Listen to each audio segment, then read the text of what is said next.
Monsieur le ministre, vous avez annoncé tenir une réunion publique vendredi soir à Pauillac pour expliquer ce que, selon vous, l'Union européenne apporterait de positif pour le Médoc.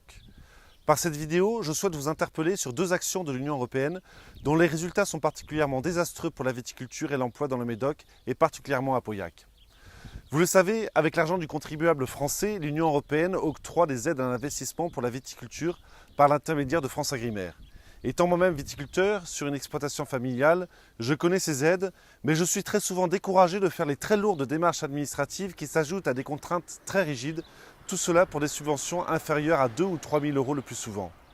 En revanche, à Pauillac, des grands crus touchent des centaines de milliers d'euros alors qu'elles n'ont absolument pas besoin de ces subventions qui proviennent, je le rappelle, de la poche des Français. En 2017, un grand cru de Pauillac avait même touché 1,7 million d'euros sans avoir les mêmes difficultés que les petits viticulteurs à remplir les documents administratifs parce que ces grands crus possèdent un secrétariat pour remplir les dossiers quand ils ne font pas directement appel à un cabinet d'avocats pour le faire. Il y a quelques années, la profession s'était émue que ces aides aillent majoritairement aux plus gros. En réponse, une dégressivité des aides avait été mise en place, mais le premier seuil se situe à 50 millions d'euros de chiffre d'affaires et 250 salariés. Même les plus grands crus du Médoc n'atteignent jamais ce seuil.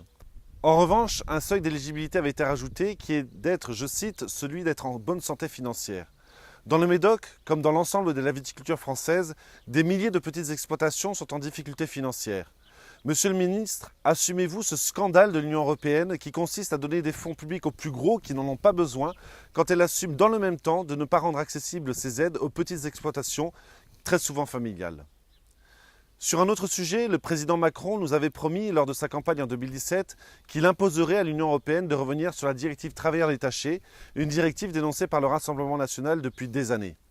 5 mois après son élection, le président de la République annonçait avoir obtenu un accord sur cette directive, mais qui n'a malheureusement rien changé, et cela pour 3 raisons.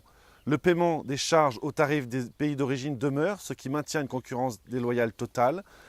La réduction du délai de 24 à 12 mois d'émission continue d'être contournée par la rotation des travailleurs. Et enfin, les pratiques indignes au regard du droit du travail, comme le non-respect des temps de travail, les conditions d'hébergement précaires, ainsi que les fraudes de toute nature, n'ont pas été évoquées dans cette réforme. Le Médoc, et plus particulièrement Pauillac, sont directement impactés par cette directive travailleurs détachés.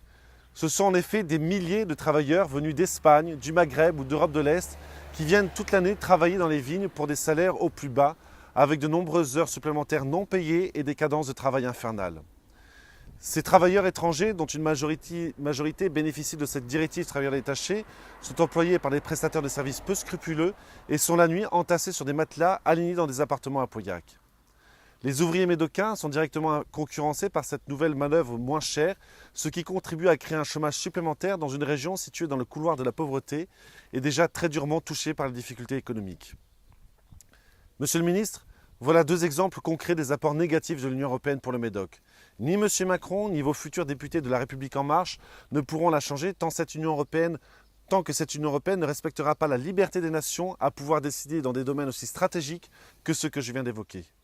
Alors non, Monsieur le ministre, les apports de l'Union européenne ne sont pas positifs, mais très largement négatifs pour le Médoc. Et parce qu'un élu de la République, et plus encore un ministre, se doit d'être honnête vis-à-vis des Français, j'espère que vous aurez l'honnêteté de le reconnaître lors de votre réunion publique et que vous ne vous contenterez pas de vos poncifs et autres fake news sur cette Union européenne.